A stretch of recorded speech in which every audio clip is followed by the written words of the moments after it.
All right, it's dinner with another episode. Frankie V, PJ Busalacchi.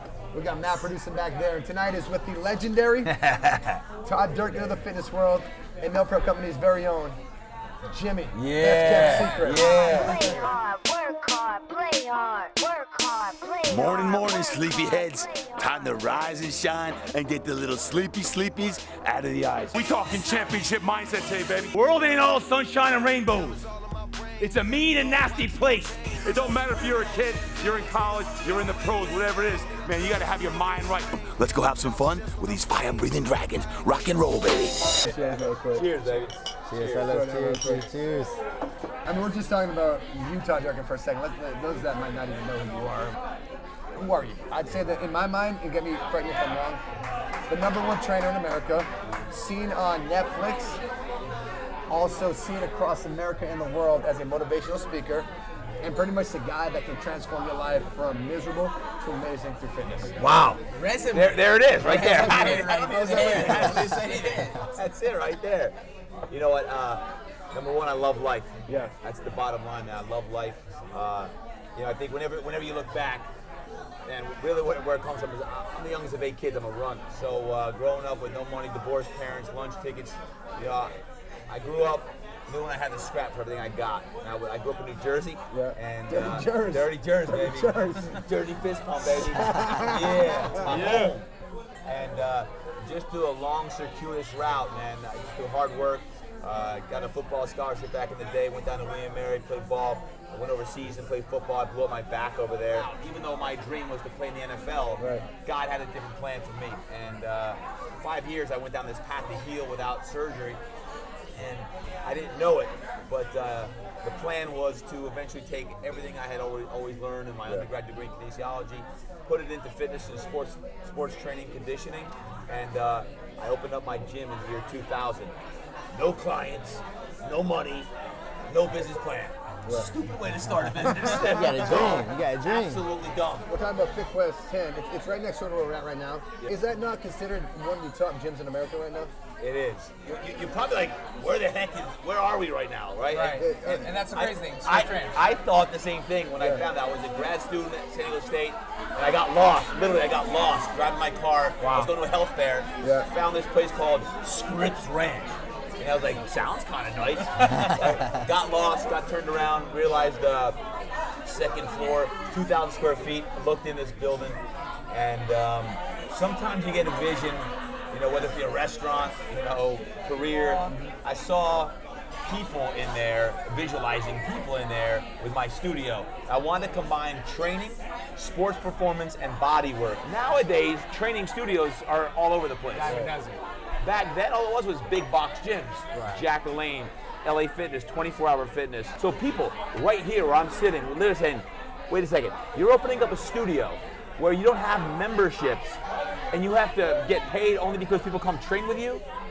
That didn't exist in year 2000. Right. So I was thinking differently, and I was thinking a little bit more like Eastern practice, like, hey, pay me to keep you well. And my job is I'm gonna be all over you. I'll come get you out of bed. Yeah. If you don't show up for your appointment, I'm gonna get you, literally, I'm gonna show up at your house, I'm gonna get you up, and we're gonna work out. The only thing I did that was smart at the time was I negotiated 3 months rent-free. So I knew I had 90 days. I had 90 days to make it. I'm taking notes And if on I that. didn't make it, I was like, I'm done. Because there wasn't social media. Right. There wasn't videos and stuff like that. You know what it was? It was going around and going like this. Hi, I'm Todd Durkin. I'm the new owner here at the studio called Fitness Quest 10. I'd love to help you out. Like any other business. But we don't do enough of that now. Totally. Get out there, Totally. shake hands, kiss Hell yeah. babies. Hell You know yeah. what it's like. Hell And that's how I started this. And even now, almost 20 years later, I'm like, we got to do more of it. That to me was the secret sauce that allowed me to get 1 client. And once I got 1, I got 2. I got 5 clients 3 times a week, and that paid my rent. And that's how I started my business. It's going to throw you a curveball sometimes, and that's a fact. A champion's mindset allows you to dig deep. When your best is needed, you dig deep and you get it there. We always talk about, you don't know how strong you are until strong is all you have left. Overcoming adversity is part of the repertoire of being a champion. To me, in my world, Yeah. everyone needs a coach. I need a coach. Jimmy's part of my coach. He's part of my nutritional coach. Like, wait, why are you hiring a coach? You're a coach. You're a trainer. The Dalai Lama has a spiritual coach. The Dalai Lama. Like, dude, that's the holiest man in the world. Totally. It's the same Because thing. we all like, need accountability. It's the same thing like Bill Gates. Bill Gates hires people smarter than him. You find people and Hell yeah. you keep your posse I love close that. to you. I love you that. keep them close. And if he's doing the wrong stuff, guess what? Yo, Frankie, dude, you're messing up. You told me you want to do this. You want to be great on air? Let's guess what? Your workouts count. What you eat counts. Yes. When you wake up and you're vibrant, you feel good, and it comes through the airwaves. Everything we do counts. So to me, sure. it's get your mind right. It's that training stuff, and it doesn't matter. Like, man. So it's having the discipline to do the things you don't want to do, knowing what you want to do to get to where you want to go. Why do some of the world's best athletes have coaches? Like they're already great in their game in their sport. Well, it's because they need to push. Sometimes it takes balls. Yeah. It takes courage to make change in your life. Because one of the most dangerous things in someone's life is success. You get success, guess what? You're one step away from getting your ACL chopped off. Work, business is good. I don't need to change anything. Man, success can be the enemy. How do you continue to evolve and change? It takes work on me. Yeah. You know, the more I grow, then the business can grow. Right? If you don't grow individually, you can't have a vision the way you want to, do. So I would say, as you grow is as you go. I don't know who's gonna listen to this, but if there's a young kid listening to this, dude, the way to get ahead in this day is you freaking hustle. You work your tail off, and it doesn't matter the industry. Right. Like how many days you're working your tail off, especially when you're in your 20s and 30s. And you gotta grind. You gotta grind. So how do you balance your hectic? At everything I do, the hardest thing I do. But I got 3 kids, man. Yeah. Oh, I traveled 42 times this year, different speaking engagements, worldwide, Australia, Russia, Canada.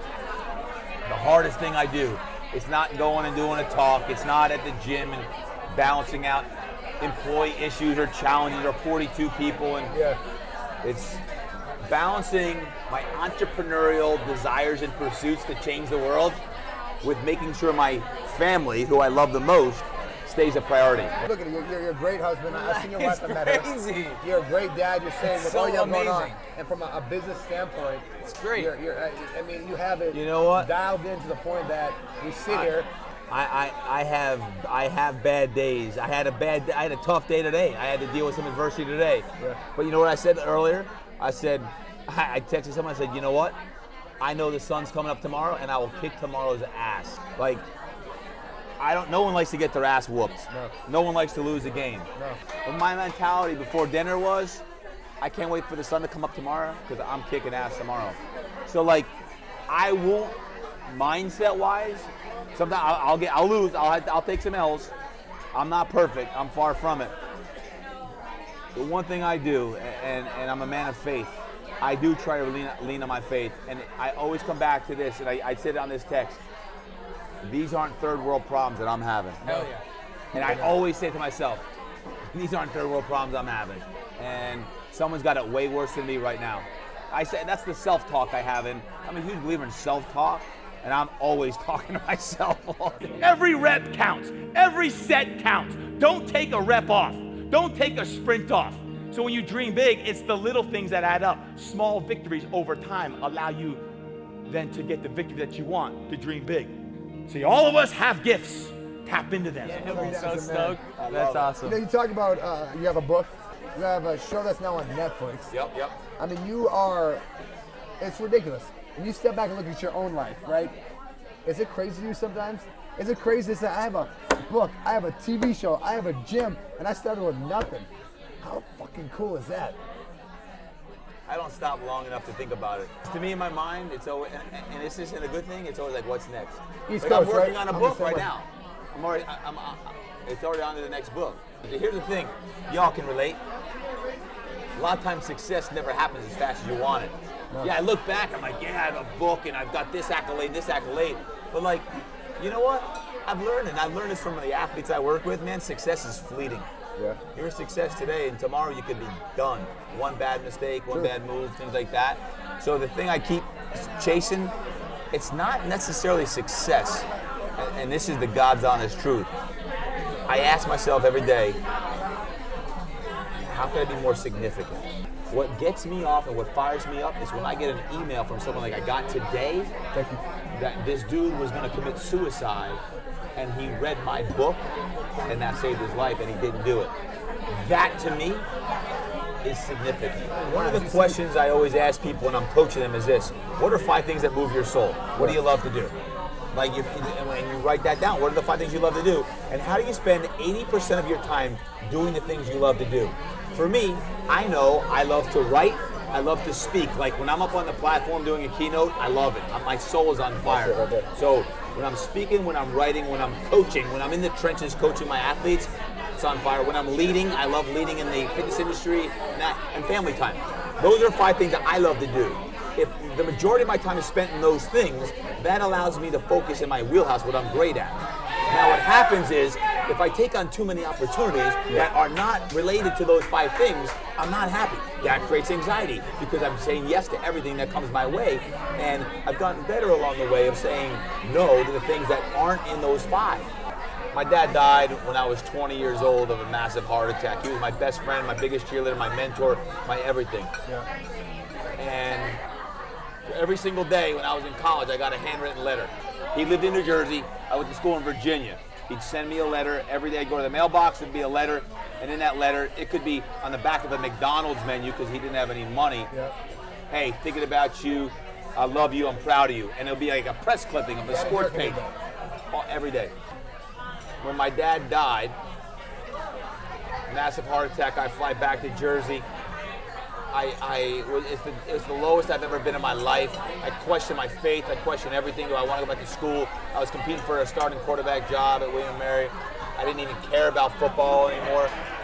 And after 3 weeks of feeling sorry for myself and in the 20-degree weather, sprinting up and down the beach, okay, I got to go back. Went back. Day 1, after his funeral, he'd already been buried. I go to my mailbox. And there's a letter in there. Wow. From him on the day he died.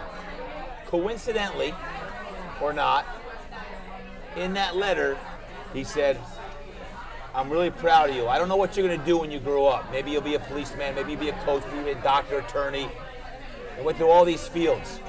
He said, whatever you do, you always do it to the best of your ability and make impact everywhere you go. Love you, Dad. The last letter I got from my dad after he died was all about my future. And I think about that because what I learned from that moment and from the 20 years I had with him was the value of time. Right. So you ask about my kids. Fortunately, you know, I had a great dad for 20 years. I didn't have a dad for a long time. But the one thing I can do is I'm not guaranteed, none of us are guaranteed time. So I try to maximize that time. In this universe, man, you're a good person. I see the plates are empty. That story was said. Dude, it gave me chills. Right? Seriously, bro. Like, that was awesome. All about fitness and turned into life, which is what makes you, Todd Durkin, the person you are. Awesome. You impact, as your word is, impact on all you have. Amazing. Everybody's lives. Well. Not in San Diego, not in the country, but in the world for what you do. So thank you for all that you do. Thank you, brother. Awesome. Thank you for so being much, with us. bro. It was awesome. Thank you very much. Thank you. Great hanging with you guys. It was great. Waiting on Great that dinner. second book to come out and everything else that's going to prosper in your future. Yeah, it's going to be Sure exciting. it will. He's a robot. A robot. And PJ, Todd Durkin, dinner with.